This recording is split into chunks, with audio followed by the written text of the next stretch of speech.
Let's talk about talent versus hard work when it comes to Sukuna. Just how good of a curse technique is Shrine? So this video was inspired by this question I got from Flaming Poison, who asked if I thought Shrine was a strong curse technique or was it only powerful because Sukuna was the one wielding it. Basically the same thing that we talk about with Gojo a lot. Are you the strongest because you're Gojo, or are you Gojo because you're the strongest, right? Because as the Six Eyes Limitless user, he was born with a silver spoon in his mouth, a gold-plated, diamond-encrusted silver spoon in his mouth, right? So is there any similar thing going on with Sukuna? Was Shrine this divine blessing, and could that be, a main reason for his success? So let's talk about this. Let's break it down, but I do want to give some spoiler warnings, not only for stuff we'll talk about for this question, but also other questions we're going to talk about in this video. So you've been warned. All right, so to begin, I want to get two things out of the way. The first is that yes, I think Shrine is an incredibly powerful curse technique and probably one of the best in the entire series. So let's just break it down. And I'm going to talk about it in general. I'm not talking about it in Sukuna's hands. We'll talk about that in a minute. Obviously, it's very potent in his hands. But just in general, this is a technique that allows you to ranged cut people down. And if you need something stronger than that, you can put out more powerful cuts up close. So it's both ranged and melee, and it's versatile in the fact that you can adjust its strength. Now, obviously, the adjustment is going to depend on your own strength, but the fact that it can even do that is extremely good, right? It has room to grow with you, which means it has a very high ceiling. In addition to that, we also know there is this furnace aspect of it, this fire arrow. And we can't talk too much about that because then we're going to lean into what Sukuna himself does with it, which other people may not be able to do. But the fact that it even has that versatility for anyone, you can do a flame arrow, and it even has the potential of being extremely versatile in ways you can combine it with binding vows in your domain. This technique is crazy, right? In the hands of somebody skilled and powerful, they can do insane things with this. Now, compare that to, somebody like, I'm trying to think of a really bad curse technique and I'm struggling here, like the sugar guy, right? Like, no matter how strong you are, there's probably not too much you're going to be able to do with that. Shrine, you've got range, you've got melee, you've got versatility, right? An extremely powerful technique. And the second point is that even with all that being the case, it's still no Limitless, right? Limitless is the best curse technique in the entire series, especially if we are going to package it with the Six Eyes. So being born with Shrine, I don't think is at all equivalent to being born the Six Eyes Limitless user. But as I'm sure you guys know if you've seen my videos before, I think Gojo is the strongest Six Eyes Limitless user ever. So I don't think he is purely talent. I think he is talent and hard work. So let's examine that with Sukuna. Now, I don't think anyone could argue that Sukuna isn't a jujutsu genius. Yes, he was born with a very powerful curse technique, but if we just give Shrine to any Joe Schmo, they are not going to be the king of curses. It is due to his intellect, his innovation, and his skill that he has risen above the rest. So just like I think Gojo is the strongest Six Eyes Limitless user ever, I think Sukuna too is a mix of talent and skill.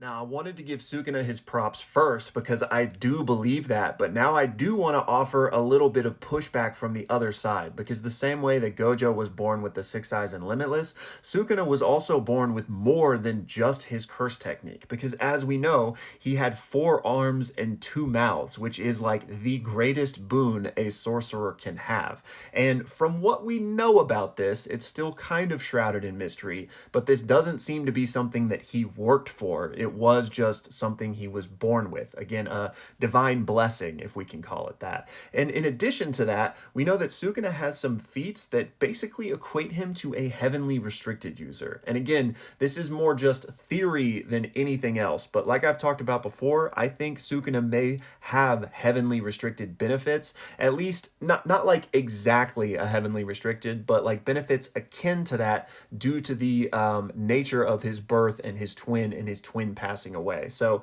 those of you that may argue, well, yeah, Gojo has more divine blessings, he might not. Sukuna's might just be a bit different.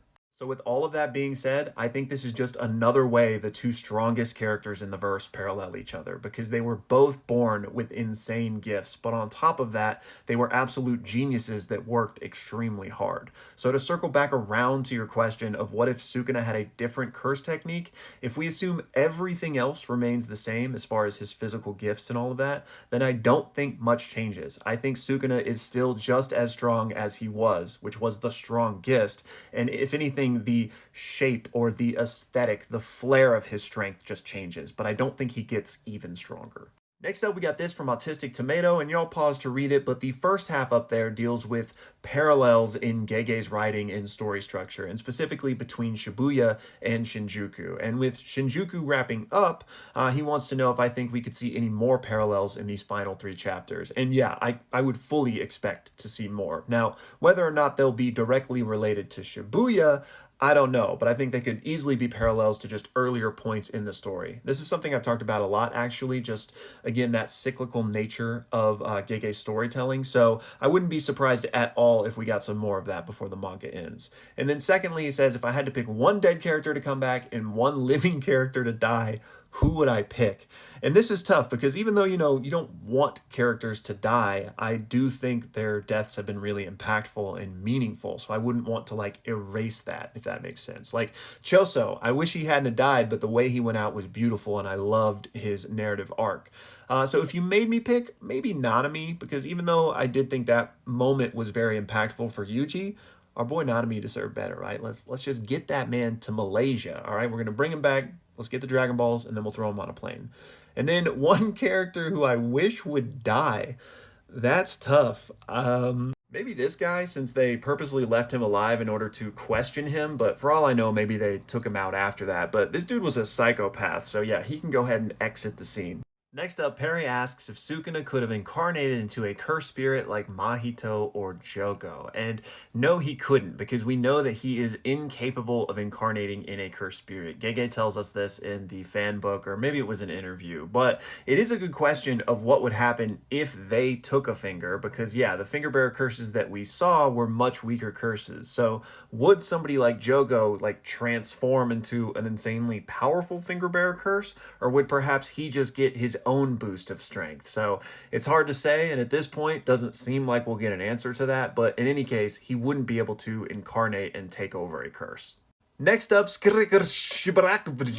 says, Yuji didn't know he'd receive help from Megami or Nobara when he said, Sukuna, I can kill you. So where did that confidence come from? And I think it just came from Yuji's innate ability in himself and belief that he had Sukuna dead to rights. Because you gotta remember, he had him trapped in his domain. And this is a Sukuna that has been beaten and battered for a million chapters at this point. And yes, he had gotten his RCT back and grown his arms back, but he did not have his domain expansion at this time because Sukuna at this point didn't want to risk doing the whole delete your brain and refresh it with RCT in order to fight Yuji because he didn't think he needed to do that to fight Yuji, right? And then he finds himself in the domain. So Yuji is offering this one last moment of compassion because again, he probably thinks he just has him here. Now, Yuji can't see the future or anything, so I don't think he knew with 100% certainty he had Sukuna, nor did he know he was going to get help from Megami and Nobara, but I think it was just, Yuji standing on business saying hey bro, you're in my domain, I've got you dead here, so give me back Megami and I'll let you live. I don't think it was really any deeper than that. Next up, Yukio's got a question about Yuji being the only person to do Black Flash at will, because in the new JJK game, Nanami has a special move where he does Black Flashes. And first of all, I personally don't think Yuji can do Black Flash at will. I know that's contentious, a lot of people think he can.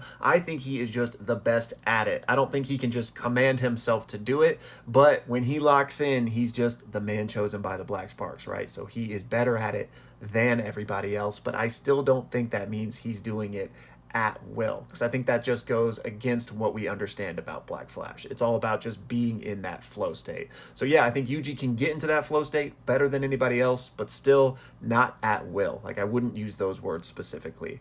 And in the video game, I wouldn't read too much into that. I think Nanami is just one of the best Black Flash users. As we know, he held the record for most consecutive, so I think the game is probably just paying homage to that and not implying that Nanami can do it at will or anything. Next up, Late says, with only 3 chapters left, do you think we are in for any more deaths, or is everyone safe at this point? And honestly, with Gege Akutami, I would never assume everyone is safe. It does seem to be that we're in a little bit of a lull here, but I would never put anything out of the question. Until this story is over, assume that we could still have some more deaths. And then for Gojo versus Sukuna, I would prefer episodes because I think we would get more that way. And then you pronounce it manganimist.